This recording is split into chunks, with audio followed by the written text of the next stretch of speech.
Hi guys, I'm back again today with another video, and today we're checking out 5 things I never knew existed before moving to Sweden. So let's find out what those 5 things are. Before we do start, don't forget to subscribe, click the bell button, and let's begin. If you're from Sweden, shout out to you and let me know down in the comments.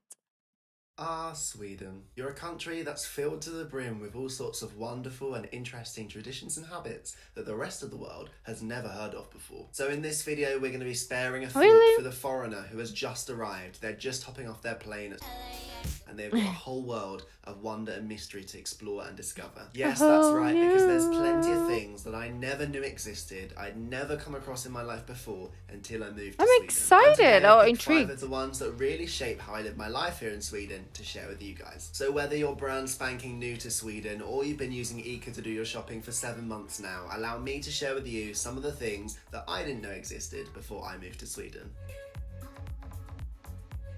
Number 1, and the only real place I could start this list, is filmjölk. And if you're sat watching at home and you have no idea what I'm talking about, don't worry, you're not the only one. I was in the same situation as you only 2.5 years ago. Actually, come to think about it, the crazy thing is I've been here 2.5 years now and I'm still kind of struggling to work out how the hell I put this concept into words to explain to you guys. What do you But we'll give it mean? a go. I tell you what, when I first arrived here in Sweden, I was almost convinced that filmjölk was this weird trick that they play on us foreigners by putting this carton that looks just like it's normal milk next to the milk products in your local stores, and you pick it up, get it home, and realise you bought the total wrong thing. But fast forward 2.5 years, and I've come to learn that even the regular Swede uses filmjölk as part of their regular routine in place of yogurt. But what is it though, you're asking? Well, the only way I can describe this is that filmjölk is basically cow milk that's gone old. It's cow milk that's been fermented with bacteria. Sounds tasty, right? And this is one of those born and bred Swedish products that has now spread a little bit across Scandinavia, but apart from that, it's kind of local to here. And I guess that's why I, for one, had never heard of filmjölk before I moved here to Sweden. And today, I'm going to put you out of your misery and I'm going to save you from the mistake that every foreigner makes. So listen up. Yes, because quite often in your local supermarket, Yeah, because sometimes I'll just grab something that looks like milk, or like I'm not gonna read. I'm not gonna sit there and read. I have a friend. She's really good at doing this. Like she actually stays there, read. If it's in another language, she will translate. Because I went to Taiwan with her, and I just pick up things that look like milk or look like whatever. But she's just like, and I was like, okay, fine. I'll just like, go along with what she's doing.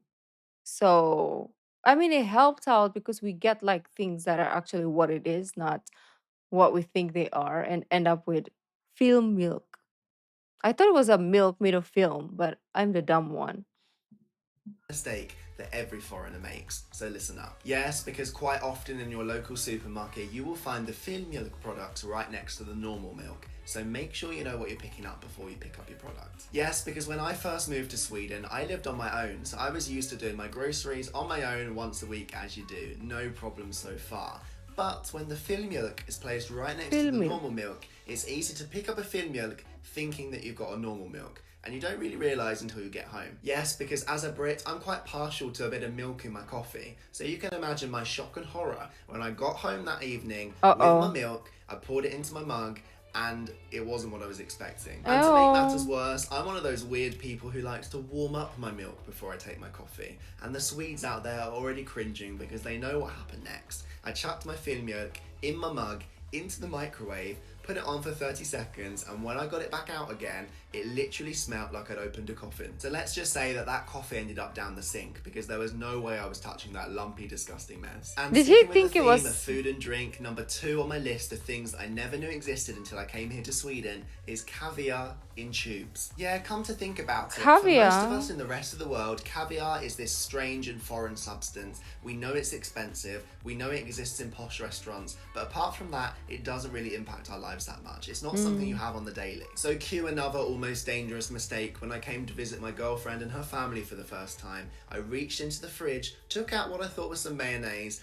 and nearly poured it all over my bread. So here comes another little advisory warning for you guys, my friends of the interwebs. When you reach into the fridge and you find a blue tube that says Caviar on it, is exactly what it says on the tin. You probably don't want it on your breakfast. But that's just the thing, because here in Sweden, caviar is a condiment that you have with your breakfast. And that is something that I never knew existed before I came to Sweden. And I tell you guys what, the first couple of times that I saw people reach for the caviar to put on their breakfast, I genuinely thought they'd made some sort of honest mistake. And I could understand it, because here in Sweden, I've talked about this before, there are so many different types of food that get packaged. What do you mean a caviar is in a tube? Is it the same? Is it the same, or is it like smushed into a paste and we call it caviar? What are these?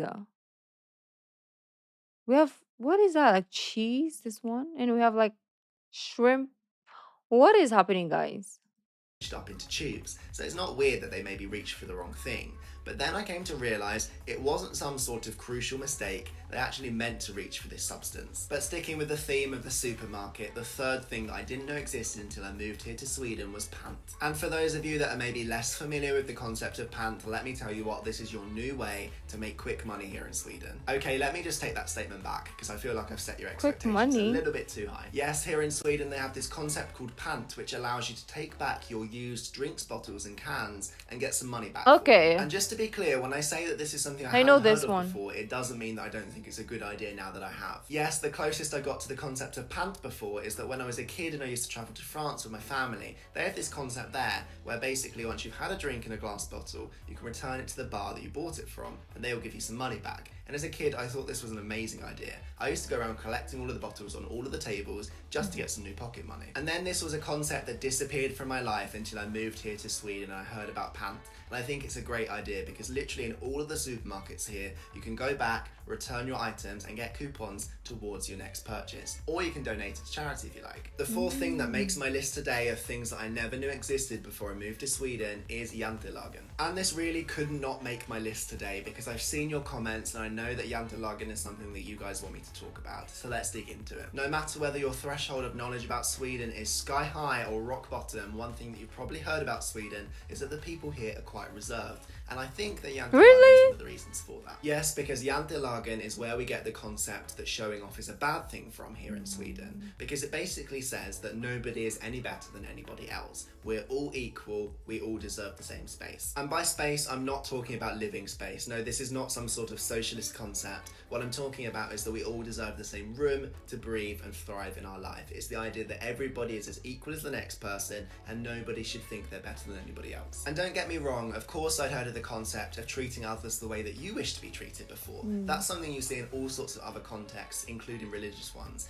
But this takes everything to the next level, because here in Sweden they have this unwritten law. It's literally something that people use to govern and live their lives by, that says that no one else is better than them. You should treat other people the way you wish to be treated, but also realise that showing off is not something that should be admired. But being honest with you, depending on who you ask here in Sweden, this is a more or less important concept in modern day society. Some people think it's super important and we need to live by it even today. Others think that maybe we're moving away from that, but I'll leave the Swedes in the comments below to give you more information about that. But the reason that it makes my list here today of things I never knew existed before I came to Sweden is because it's important when you go to things like job interviews. Because where I'm from, at least, it's super important that when you get invited to a job interview, you use it as a sales pitch. You're there to sell yourself, tell them why you deserve the job. Whereas when you come to Sweden, it works a little bit differently. Sure, they want to know how you're qualified for the job. Of course, that's important. But the difference is they don't want you to come across as overqualified, because then it feels like you're trying to show off. So I guess what I'm trying to say is think about how you present yourself when you go to a job interview here in Sweden, because it could be the make or break. It's also one of the reasons why at the last stage of the interview process, you'll probably get invited to meet the team,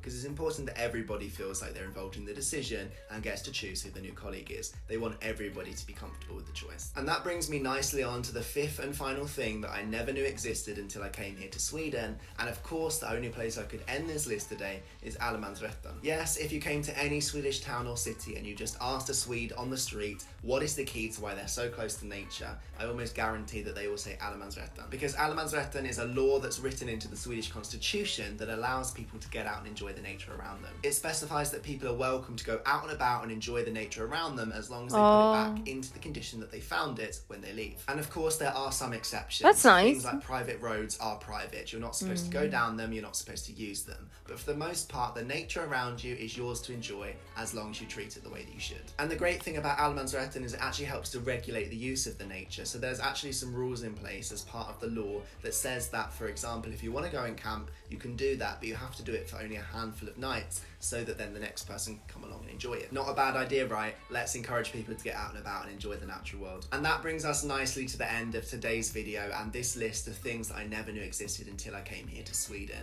I really hope you've enjoyed this video. Hope you've learned something new. If you think I missed something or there's I something didn't else know a that lot you of never knew those. existed till you came to Sweden, you have to let me know in the comments down below. And then if you haven't subscribed yet, it would be awesome if you could. I didn't know a lot of those. The feel milk. Okay. Caviar in tubes, pants. I knew about pants. I don't know how to pronounce that. Jantelagen. And we have Allemansrätten. Maybe I'm pronouncing it so wrong. Yeah, I think I only knew about the pants one. The most shocking one to me is probably this two, the food related, field milk and caviar in tubes. Those are the more shocking one. But we know now, and if there are more that he didn't mention, and you will think, oh my gosh, Ruki is gonna be blown away if she knew this. Let me know down in the comments. Thank you guys for joining, and I will see you in our next video. You can also request what other videos you want me to check out. Let me know down in the comments. Bye.